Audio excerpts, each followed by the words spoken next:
तृतीय अध्याय 13वां श्लोक।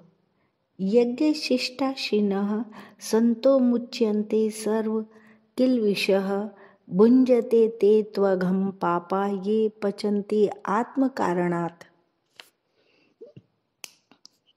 यज्ञशिष्टाशिनः संतः अर्थात कर्तव्य कर्मों का निष्काम भाव से विधि पूर्वक पालन करने पर यज्ञ शेष के रूप में योग अथवा समता ही शेष रहती है। कर्म योग में यह खास बात है कि संसार से प्राप्त सामग्री के द्वारा ही कर्म होता है, अतः संसार की सेवा में लगा देने पर ही वह कर्म यज्ञ सिद्ध होता है। यज्ञ की सिद्धि के बाद स्वतः अवशिष्ट रहने वाला योग अपने लिए होता है। यह योग अर्थात समता ही यज्ञ शेष है, जिसको भगवान ने चौथे अध्याय में अमृत कहा है। यज्ञ शिष्टामृत भुजः मुच्यन्ते सर्व किल्बिषः। यहाँ किल्बिषः पद बहुवचनांत है, जिसका अर्थ है संपूर्ण पापों से अर्थात बंधनों से। परंतु भगवान ने इस पद के साथ सर्व पद भी दिया है, जिसका विशेष तात्पर्य यह हो जाता है कि यज्ञ शेष का अनुभव करने पर मनुष्य में किसी भी प्रकार का बंधन नहीं रहता। उसके संपूर्ण संचित प्रारब्ध और क्रियमाण ये तीनों कर्म विलीन हो जाते हैं। संपूर्ण कर्म विलीन हो जाते हैं। संपूर्ण कर्मों के विलीन हो जाने पर उसे सनातन ब्रह्म की प्राप्ति हो जाती है। इसी अध्याय के 9वें श्लोक में भगवान ने यज्ञार्थ कर्म से अन्यत्र कर्म को बंधन कारक बताया और यज्ञार्थ कर्म करने वाले मनुष्य के संपूर्ण कर्म विलीन होने की बात कही। इन दोनों श्लोकों में जो बात आई है वही बात यहाँ सर्व किल्बिषः पद से कही गई है। तात्पर्य है कि यज्ञ शेष का अनुभव करने वाले मनुष्य संपूर्ण बंधन रूप कर्मों से मुक्त हो जाते हैं। पाप कर्म तो बंधन कारक होते ही हैं, सकाम भाव से किए गए पुण्य कर्म भी फलजनक होने से बंधन कारक नहीं होते, बंधन कारक होते हैं। यज्ञ शेष अर्थात समता का अनुभव करने पर पाप और पुण्य दोनों ही नहीं रहते। बुद्धि युक्तो जहाती है उभे सुकृत दुष्कृत। अब विचार करें कि बंधन का वास्तविक कारण क्या है। ऐसा होना चाहिए और ऐसा नहीं होना चाहिए, इस कामना से ही बंधन होता है। यह कामना संपूर्ण पापों की जड़ है, अतः कामना का त्याग करना अत्यंत आवश्यक है। वास्तव में कामना की कोई स्वतंत्र सत्ता नहीं है। कामना अभाव से उत्पन्न होती है और स्वयं सत स्वरूप में किसी प्रकार का अभाव है ही नहीं और हो सकता भी नहीं। इसलिए स्वयं में कामना है ही नहीं। केवल भूल से शरीर आदि असत पदार्थों के साथ अपनी एकता मानकर मनुष्य असत पदार्थों के अभाव से अपने में अभाव मानने लगता है और उस अभाव की पूर्ति के लिए असत पदार्थों की कामना करने लगता है। साधक को इस बात की तरफ ख्याल करना चाहिए कि आरंभ और समाप्त होने वाली क्रियाओं से उत्पन्न और नष्ट होने वाले पदार्थ ही तो मिलेंगे। ऐसे उत्पत्ति विनाशशील पदार्थों से मनुष्य के अभाव की पूर्ति कभी हो ही नहीं सकती। जब इन पदार्थों से अभाव की पूर्ति होने का प्रश्न ही नहीं है, तो फिर इन पदार्थों की कामना करना भी भूल ही है। ऐसा ठीक ठीक विचार करने से कामना की निवृत्ति सहज हो सकती है। हाँ, अपने कहलाने वाले शरीर आदि पदार्थों को कभी भी अपना तथा अपने लिए न मानकर दूसरों की सेवा में लगाने से इन पदार्थों से स्वतः संबंध विच्छेद हो जाता है, जिससे तत्काल अपने सत स्वरूप का बोध हो जाता है। फिर कोई अभाव शेष नहीं रहता। जिसके मन में किसी प्रकार के अभाव की मान्यता अर्थात कामना नहीं रहती, वह मनुष्य जीते जी ही संसार से मुक्त है।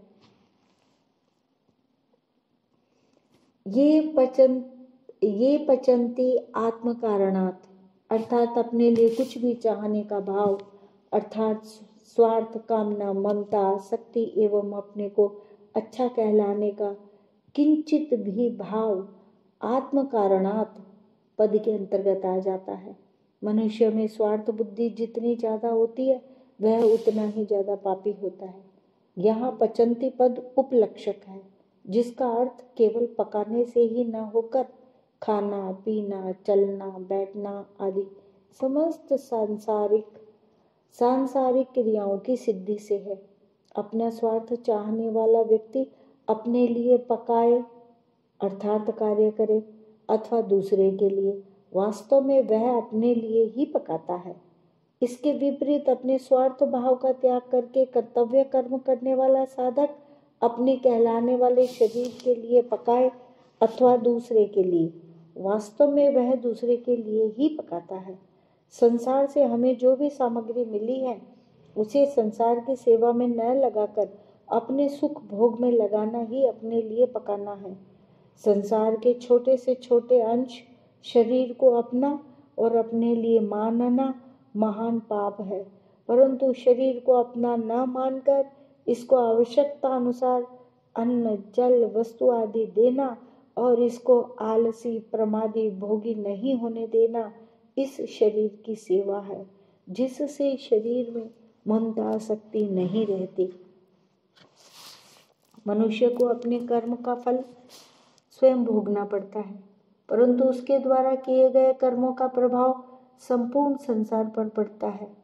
अपने लिए कर्म करने वाला मनुष्य अपने कर्तव्य से च्युत हो जाता है और अपने कर्तव्य से च्युत होने पर ही राष्ट्र में अकाल, महामारी, मृत्यु आदि महान कष्ट होते हैं। अतः मनुष्य के लिए उचित है कि वह अपने लिए कुछ भी ना करे, अपना कुछ भी न माने तथा अपने लिए कुछ भी न चाहे। कर्म फल अर्थात उत्पन्न और नष्ट होने वाली वस्तु मात्र का आश्रय लेना अपने लिए पकाने के अंतर्गत है। इसलिए भगवान ने अनाश्रित कर्म फलम पदों से कर्म योगी को कर्म फल का आश्रय न लेने के लिए कहा है। सर्वथा अनाश्रित हो जाने पर ही मनुष्य अपने लिए कुछ नहीं करता, जिससे वह योग में स्थित हो जाता है। भुंजते ते त्वघम पापः, इन पदों में भगवान ने अपने लिए कर्म करने वालों की सभ्य भाषा में निंदा की है। अपने लिए किए गए कर्मों से वह इतना पाप संग्रह कर लेता है कि 84 लाख योनियों एवं नरकों का दुख भोगने पर भी वह खत्म नहीं होता, प्रत्युत संचित के रूप में बाकी रह जाता है। मनुष्य योनि एक ऐसा अद्भुत खेत है जिसमें जो भी पाप या पुण्य का बीज बोया जाता है वह अनेक जन्मों तक फल देता है। अतः मनुष्य को तुरंत यह निश्चय कर लेना चाहिए कि अब मैं पाप अपने लिए कर्म नहीं करूँगा। इस निश्चय से बड़ी भारी शक्ति है। इस निश्चय में सच तो यह है कि परमात्मा की तरफ चलने का दृढ़ निश्चय होने पर पाप होना स्वतः रुक जाता है। परिशिष्ट भाव क्या है कि मनुष्य के पास शरीर, योग्यता, पद, अधिकार, विद्या, बल आदि जो कुछ है वह सब मिला हुआ है और बिछुड़ने वाला है। इसलिए वह अपना और अपने लिए नहीं है, प्रत्युत दूसरों की सेवा के लिए है। इस बात में हमारी भारतीय संस्कृति का पूरा सिद्धांत आ जाता है।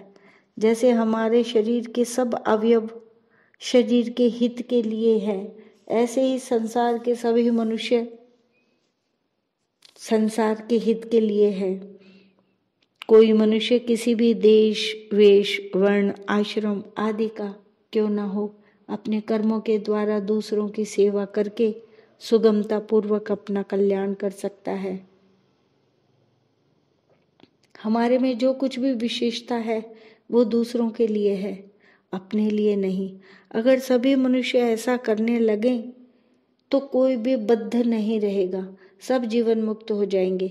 मिली हुई वस्तु को दूसरों की सेवा में लगा दिया जाए, तो अपने घर का क्या खर्च हुआ, मुफ्त में कल्याण होगा। इसके सिवाय मुक्ति के लिए और कुछ करने की जरूरत ही नहीं है।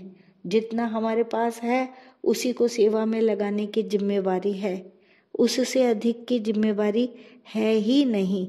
उससे अधिक मनुष्य कर सकता भी नहीं। अपने पास जितनी वस्तु, योग्यता और सामर्थ्य है उतनी पूरी सेवा में खर्च करेंगे तो कल्याण भी पूरा ही होगा।